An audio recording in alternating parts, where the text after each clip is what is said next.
salaamaaleykum mbokk yi maa ngi leen di nuyu di ñëwaat ak yéen ci xibaaru conseil des ministres tey ci juróomi fan ak ñett ci weerum avril ci atum 2026 tey nag conseil des ministres bi comme ni ñu ko faral di defee président de la république dafa ñëw ci ñetti poñ mais balaa sax muy ñëw ci poñ bu njëkk bi dafa ñëwaat ndokkeel communauté chrétienne bi nga xamante ni moo fete Pâques ci dimanche bi weesu. ba mu ci paree nag mu ñëw ci li nga xamante ni mooy fête nationale indépendance bi 4 avril mu ndokkeel ci bu baax ñëpp ñi nga xamante ni ñoo participer ci fête bi ndax fête bi macha allah nekkoon na fête boo xamante ni mbégte gu rëy lañ ci am ndax gis nañ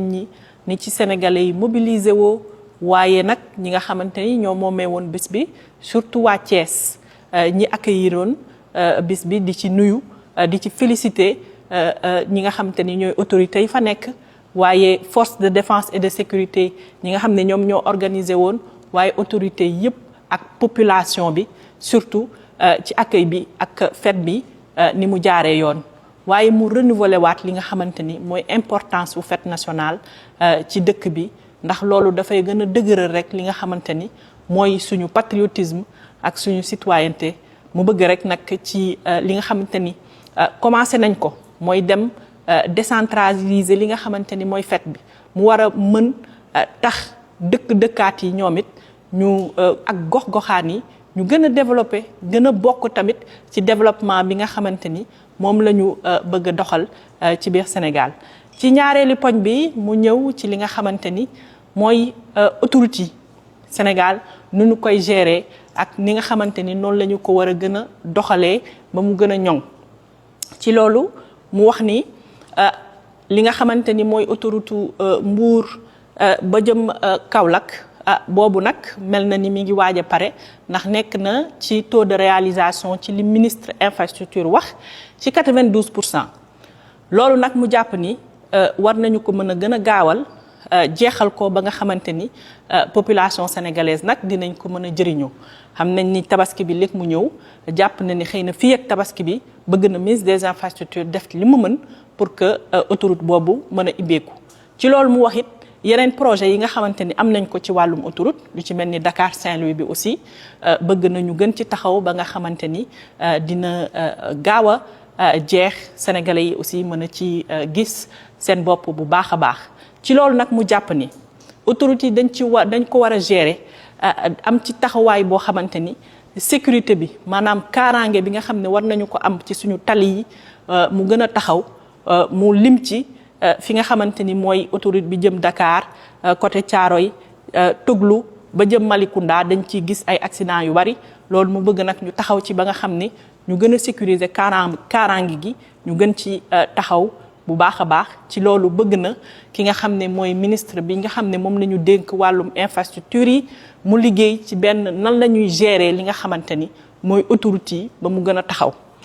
mu wax ci ñetteeli poñ bi nag toujours ci wàllum tali yi nan la ñuy gérer secteur transport surtout transport terrestre mu gis ni nag am na ay yëngu-yëngu yu bari yu ñuy gis ci secteur bi foog naa ni ñun ñëpp dund nañu grève bi nga xamante ni transporteurs yi mu ngi koy def mu ñëwaat taxaw wax ci li nga xamante ni mooy importance waxtaan dialogue il faut que bu dara xewee ñi nga xamante ni ñoom ñoo sekk mbir mi ñu toog waxtaan te accepter ni aussi ku ci nekk am na loo xam ne danga ko war a bàyyi pour mbir mi gën a jëm kanam te bañ nga bañ a xalaat rek yow sa bopp donc loolu mu nekk lu am solo loo xamante ni bëgg na acteurs yépp bàyyi ci xel ba nga xam ni li nga xamante ni moom war a jëriñ askan wi mu nekk loo xam ne toujours moom la ñuy gën a teg ci kaw ci loolu nag bëgg na ministre bi nga xam ne moom la ñu dénk wàllum transport dem ak dikk bi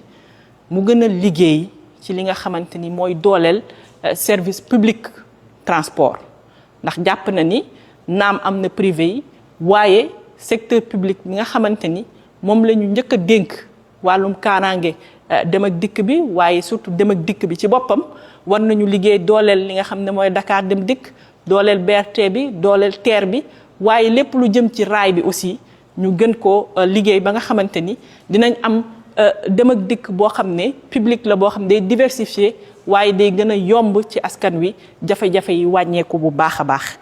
loolu nag la amoon ci waxtaan ci ñetti poñ yooyu ma bëgg nag wax askan wi ni ci wàllum agenda wam suba dina ibbi li nga xamante ni mooy rentrée wu barreau bi maanaam mooy avocat yi ci fan yi di ñëw aussi dina dem fële ca Kolda def tournée xam ngeen ni commencé na tournée économique yi ci région yi depuis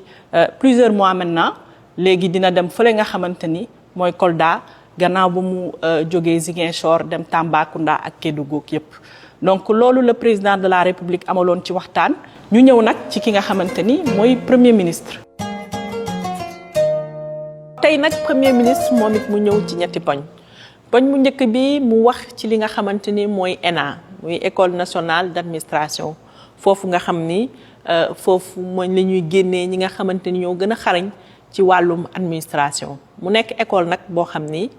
école bu am solo la ci dëkk bi mais nag mu jàpp ni ak fi réew mi toll ak li ñu soxla ci wàllum réforme changement ak li nga xam ne moom moo war a gën a taxawal li vision Sénégal 2050 mu jàpp ni école boobu jot na ñu xoolaat saytu ba nga xam ni dinañ ko liggéeyaat toggaat ko ba mu gën a méngoo ak doxalinu réew mi ak li ñu soxla ci wàllum administration ci loolu mu jàpp ni décret bi nga xamante ni moom moo mujjoon ci liggéey ci école boobu mu jàpp ni war nañu ko gën a liggéeyaat taxawalaat beneen décret boo xamante ni day gën a jëm ci wàllum organiser waat école bi xoolaat li nga xamante ni mooy jàng bi mu gën a méngoo ak li nga xam ni moom la administration di soxla ñu dugal ci aussi li nga xamante ni mooy nouvelle technologie parce que Sénégal du ma ne sax Sénégal waaye monde bi ñëpp xam nañ ni léegi digitalisation ak technologie ku ci demul rek di nga xam ni di nga am loo tardé ba tax na comme dañu fay tàggat ñi nga xamante ni ñoo gën a xarañ ci wàllum administration ñoom tamit war nañ ci gën a dugal seen loxo ci wàllum nouvelle technologie yooyu waaye aussi xool nan la école bi di gën a amee doole ci wàllum nu ñu koy financer parce que dotation état rek du doy donc il faut que ñu xool nan la ñuy gën a valoriser li nga xamante ni mooy financement wu école boobu ba mu paree ci poñ boobu mu ñëw ci li nga xamante ni mooy économie informelle économie informelle nag mu jàpp ni dafa nekk dañu koy wax secteur mu nekk secteur boo xam ni secteur bu am solo la fii Sénégal parce que boo jàppee entreprise yi nga xamante ni ñoo am Sénégal yépp lu ci gën a bari ci secteur informel bi la ñuy yëngu waaye secteur informel boobu li ko caractériser mooy fragilité parce que naam secteur bi gën a mën a joxe li nga xamante ni mooy xëy la waaye xëy bi dañu ci am jafe-jafe bu rëy parce que du am loo xamante ni moom moo war pour que liggéey bi gën a dëgër gën a taxaw gën a sécuriser mu jàpp ni nag secteur informel bi jot na ñu am ci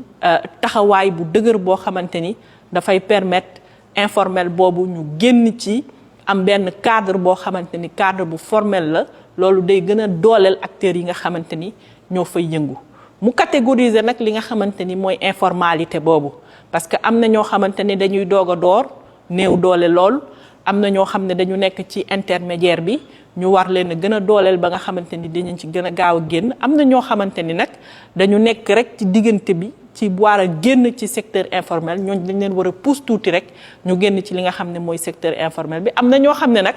dañoo choisir nekk ci informel loolu moom jàpp nañ du yoon ñooñu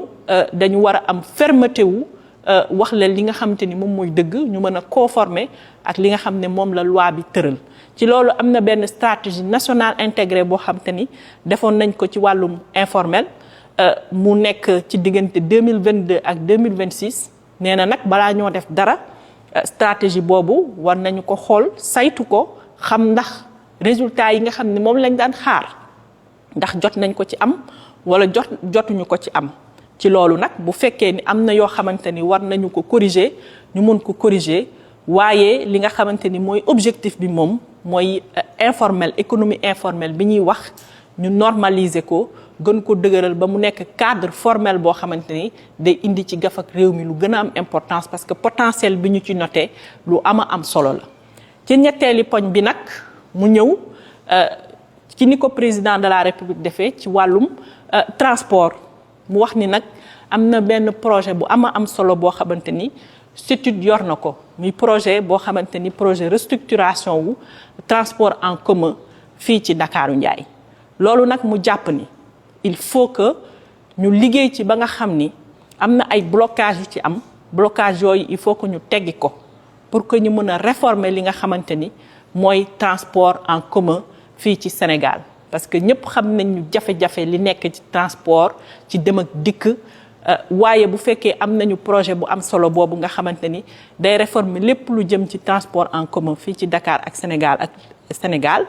loolu dafay tax ñu réformer li nga xam te mooy bus yi réformer li nga xam ne mooy taxi yi réformer maanaam lépp li nga xam te ne day jëm ci transport en commun ci dem ak dikk mu nekk loo xam te dafay nekk lu qualité dafay nekk loo xam ne aussi dafay gën a prendre en compte dëkkaat yi goxaan yi nga xamante ni des fois dañuy am jafe-jafe bu baax a baax pour dem ak dikk donc loolu nag jàpp na ni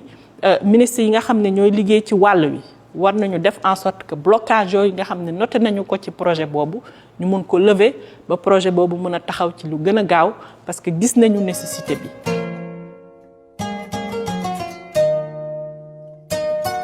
Monsieur le ministre maa ngi lay nuyu yow def nga communication tey tamit ci conseil des ministres bi nga ñëw foog naa ne ci ñaari réforme yu am solo lu jëm ci wàllum xëy ñu bëggoon nga ñëw ci ak sénégalais yi.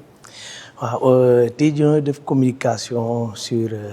ci bi laal code du travail ak code de la sécurité sociale ñaari textes yooyu dafay ñëw compléter benn paquet de réforme boo xamante ne ñu ngi koy tàmbali depuis bi ñu ñëwee mooy code de l'investissement ak code général des impôts et domaines yooyu yëpp dafay nekk un package boo xamante dafay laal la promotion de l'emploi et des investisseurs et de l'attractivité du Sénégal donc texte yooyu dinañ laal tamit la protection donc du travailleur donc yooyu yëpp lañ doon complété tey nii di ci liggéey waaye dama bëggoon a ñëw ci code du travail bi d'abord parce que dafa indi ay coppite yoo xamante ne jëluñu ko woon en compte ci code bu passé bi puisque boo xoolee am na ay xarale yu bees yoo xam ne dugg na tey jii mu xaw a changer suñu relation de travail moo tax dafay am ay questions yoo xam ne comme télétravail dañ ko war a dugal léegi ñu légiférer ci pour mun koo jël en compte waaye tamit am na yeneen coppite yoo xam ne indi nañ ko parce que pour mun a woo investisseurs yi Sénégal il faut que ñu xool nu ñuy def ba indi benn souplesse ci yeneen contrat yi pour may leen ñu am des possibilités suñ ñëwee ñu bañ a rigide trop leneen di mooy aujourd'hui mooy li ñuy wax les contrats alternatifs parce que dañoo jàpp ne tey ji ñu suñu ndaw yi suñuy jàng dañuy am ay difficultés di boole jàng bi ak stage yi moo tax tey ñu dugal benn contrat boo xam ne entreprise mën na ko signer te du doon CDD du doon CDI mais mu doon un contrat alternatif da ngay continuer di jàng waaye di defaale stage ci entreprise donc dafa indi en tout cas te yu bëri yoo xamante ne indi na yokkute si wàllum liggéey bi léegi ci kees ci code de la sécurité sociale boobu dafay ñëw yaatal couverture la protection sociale parce que dañoo jàpp ni am na ñoo xamante ba tey Sénégal ñoom amuñu benn couverture de prise en charge sociale du couverture maladie bi du ci tamit yeneen accident de travail ak leneen ñëpp ñoo xamante ne ñu ngi yëngu-yëngu ci secteur informel bi ñoom amuñu benn couverture tamit ñoo xamante ne ñoom dañuy liggéeyal seen bopp te yoruñu nekkuñu ci benn entreprise seen liggéey bopp la ñuy yor donc ñooñu tamit ñu boole leen tey ji ci réforme bi ñuy def pour ñu mun a am seen couverture sociale donc texte yooyu la ñuy laal pour mun a xool nu ñuy def ba jël en tout cas en charge toutes les préoccupations laal na en tout cas liggéeykat ak loo xam nu ñuy def ba gën a protéger en tout cas liggéeykatu Sénégal parce que entreprise yi bees yi ñëw dafay am ay travail yoo xam dañuy jógee ci bitim rek di bëgg a postuler alors que sénégalais yoo ngi fii amaguñu liggéey moo tax ñu dugal loo xamante ne dafay accorder préférence ci liggéeykatu Sénégal sauf fekkee ñun amuñu compétence bi ci la ñuy doog a soxla koo xamante ne jógee na bitim réew. jërëjëf monsieur le ministre. merci. donc mbokk yi fii la ñuy yem ak yéen tey ci xibaaru conseil des ministres di leen jox dig daje ci beneen mercredi incha allah.